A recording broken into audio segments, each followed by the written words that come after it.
কোচরা plan করছে, coach captain ওনাদের একটা পার্ট ছিল। সো ওনারা চিন্তা করছে যে মেন ব্যাটসম্যান পাঠাবে, এটাই হয়তো। ম্যাচটা অ্যাকচুয়ালি একটা নতুন এক্সপিরিয়েন্স হয়েছে আমাদের জন্য আজকে সুপার ওভারে। হ্যাঁ, এটা ঠিক, অনেকগুলো টার্নিং পয়েন্ট ছিল।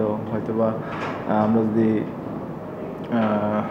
বলেন যে আজকে স্পিনাররা খুবই ভালো বল করেছে, মুস্তাফিজেরও কয়টা ওভার বাকি ছিল, হয়তোবা স্পিনাররা ভালো বল করছিল বিধায় মুস্তাফিজের ওভারটাও শেষ হয়নি। আবার দুইটা ক্যাচ ছিল, এটাও হতে পারে একটা টার্নিং পয়েন্ট। না, এইরকমভাবে কোনো কিছুই না, এক ক্যাচেই কোনো কিছুই না। কিন্তু হ্যাঁ, ওইটা ধরলে হয়তো বা টাফ ক্যাচ ছিল, ওইটা ধরতে পারলে হয়তো বা মানে ওইটা তো আমরা ধরতে পারলে ম্যাচ জিতেই যেতাম। কিন্তু হ্যাঁ, টাফ ছিল, সে ভালো ট্রাই করছে। অবশ্যই এই অভিজ্ঞতা যেহেতু প্রথম, কাজে ল্যাক অফ এক্সপিরিয়েন্স তো ছিল, তারপরেও কি আপনার মনে হয় না যে 6 বলের জায়গায় 2টো ওয়াইড একটা নো আসলো, ইকুয়েশনটা অনেক ইজিয়ার হয়ে গেছে, সেটা করতে না পারাটা এটা কমপ্লিট ফেলিওর? হ্যাঁ, এটা বলতে পারেন আমার জন্য ফেলিওর। আমি লেফট আর্ম স্পিনার ছিল, আর আমার নিজেরও কনফিডেন্স ছিল যে না, আমি একটা বাউন্ডারি এখান থেকে আদায় করতে পারবো। কিন্তু হ্যাঁ, এটাও ঠিক যে উইকেটটাও এরকম ছিল না যে ইজি 6 মারা, ইজি বাউন্ডারি মারার মতো উইকেট না। বলটা অনেক পুরাতন ছিল, মানে পুরাতন হয়ে গেছে। 50 ওভারের পরের বল মারলেও বলগুলো যাচ্ছিল না। সো অ্যাকচুয়ালি বড় হিট করতে গেলে উইকেটের একটা হেল্প থাকে, স্কিড বা বলেন, বলটা একটু স্লো আসতেছিল এবং টানও ছিল অনেক বেশি। সো হ্যাঁ, নেক্সট টাইম যদি কখনো এরকম উইকেট থাকে, অবশ্যই ওইরকমভাবে প্র্যাকটিসটাও করতে হবে যে এই উইকেটেও 6 মারতে হবে কীভাবে। দেখেন, আমার কাছে তো মনে হয় মোস্তাফিজের 10 ওভারই করা উচিত ছিল, কারণ এইরকম উইকেটে মোস্তাফিজ বেস্ট বোলার ওয়ার্ল্ডের, ঠিক আছে। সো হ্যাঁ, স্পিনাররা ভালো করছিল বিদায় হয়তো বা মোস্তাফিজ পুরো 10টা ওভার শেষ করে নাই। কিন্তু এখানে অন্য কোনো কিছুই নাই যে মোস্তাফিজ পেস বোলার বল করতে পারবে না, কারণ এইসব উইকেটে মোস্তাফিজ বেস্ট বোলার অলওয়েজ। এটা ভালো প্রশ্ন। অ্যাকচুয়ালি কি, এটা নিয়ে তো সবাই আমরা চিন্তা করি নাই, এটা কোচ ক্যাপ্টেন চিন্তা করছে। তো ওইখানে আমরা কিন্তু জানতাম না কিল হোসেন বল করবে, কারণ আমরা যদি দুইটা লেফটি নেমে যেতাম, ওই সময় যদি কোনো অফ স্পিনার আসতো, তখন কিন্তু আমরা বিপদে। সো এই জন্য লেফটি রাইটি ছিল। আপনি ওদের ক্ষেত্রেও দেখবেন সেম, ওরাও কিন্তু লেফটি রাইটি ব্যাটিং করছে। অফ স্পিন ভালো খেলি, কিন্তু লম্বা সময়ের জন্য হতে পারে। কিন্তু একটা ওভারের জন্য যখন আপনি খেলবেন, আপনার তো ফুল ফ্রি হিট খেলতে হবে।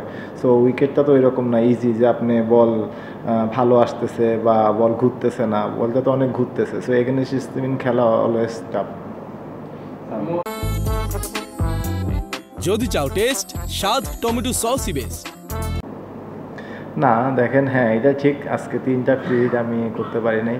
এর প্রিভিয়াসও আমার অনেকগুলো ফ্রি হিট আছে যে আমি এভাবে ইউটিলাইজ করতে পারি নাই। হ্যাঁ, ওইরকম কোনো কিছু ছিল না যে আমি যে সুপার ওভারে বলগুলো খেলেছি অলমোস্ট সবগুলোই ফ্রি হিট ছিল।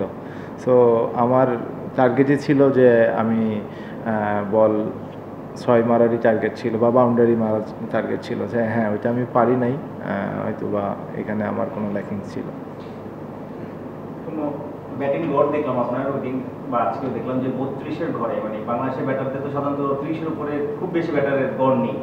আপনার 32-এর উপরে গড় এবং সাম্প্রতিক 10-15টা সবশেষ ইনিংসও দেখলাম যে সেঞ্চুরি আছে, বড় একটা নিউজিল্যান্ডে কয়েকটা 50 আছে। আপনার কি মনে হয় যে হুট করে বাদ করে যান, হুট করে ঢুকেন, কনসিস্টেন্সি বা আরেকটু সময় আপনি পেতে পারতেন? আর এই 2 ম্যাচে ফিরে আসলে কেমন লাগলো বাইরে? না, যে কোনো সময় অনেক দিন পরে টিমে আসলে একটু নতুনত্ব লাগেই। ওইটা আবার খাপ খেয়ে নিতে একটু সময়ও লাগে, মেন্টাল একটা প্রেশারও থাকে। হ্যাঁ, কিন্তু যেহেতু প্লেয়ার এসেই খেলতে হবে, এটাই হচ্ছে আমাদের কাজ। চেষ্টা করি যখনই সুযোগ পাই নিজেকে প্রুভ করার, কারণ প্রুভ না করতে পারলে তো আবারই না না, পাতা ফাঁদ বলতে এরকম কিছুই না। দেখেন, ওরাও স্পিন বল করছে, আমরাও স্পিন বল করছি। হ্যাঁ, এটা ঠিক, লাস্টে এসে ওদের হোপ অনেক ভালো ব্যাটিং করছে, সে শেষ পর্যন্ত চলে গেছে এবং ম্যাচটাও জিতাইছে। কিন্তু হ্যাঁ, এটা ঠিক, প্রথম হাফের থেকে সেকেন্ড হাফে ব্যাটিংটা একটু ইজি ছিল, কারণ উইকেটটা একটু কুয়াশা পড়াতে একটু টানটা কম ছিল। সো হ্যাঁ, এটা ঠিক যে ফাঁদ বলবো না, ওরা আজকে ভালো ক্রিকেট খেলছে, এই জন্য ওরা জিতছে। মানে একটা ব্যাটসম্যান এই ধরনের উইকেটে ব্যাটিং করাটা আসলে কি মেন্টালিটি নিয়ে ব্যাটিং করতে হবে, মানে কি মানসিকতা নিয়ে ব্যাটিং করেন? হ্যাঁ, অলওয়েজ চ্যালেঞ্জিং এখানে সব ব্যাটসম্যানের জন্যই। বরাবরই। হ্যাঁ, তো অনেক বেশি ফোকাস দেওয়া লাগে, কারণ এখানে না ইজি এক খেলা যায়, না বাউন্ডারি পাওয়া যায়। সো অনেক বেশি মনোযোগ দেওয়া লাগে যে কখন একটা লুজ বল পাওয়া যাবে, লুজ বলের জন্য ওয়েট করা এবং কিভাবে নিজের স্কিলকে আরও ডেভেলপ করে ভালো বলকে রান বের করা। সো হ্যাঁ, এটা পুরোপুরি বলতে পারেন স্কিল অ্যান্ড মেন্টাল অনেক টাফনেস থাকতে হবে এই কাইন্ড অফ উইকেটে খেলতে। যে ব্যাটসম্যান মানে স্বচ্ছন্দে স্ট্রোক খেলে তার জন্য স্ট্রোক মেকিং থেকে ডিফিকাল্ট এই উইকেটে স্ট্রোক খেলা অনেক ডিফিকাল্ট। আপনারাও তো দেখেছেন যে না মানে ইজি এক খেলা যায়, বাউন্ডারি তো অনেক কমই হয়েছে ওভারঅল।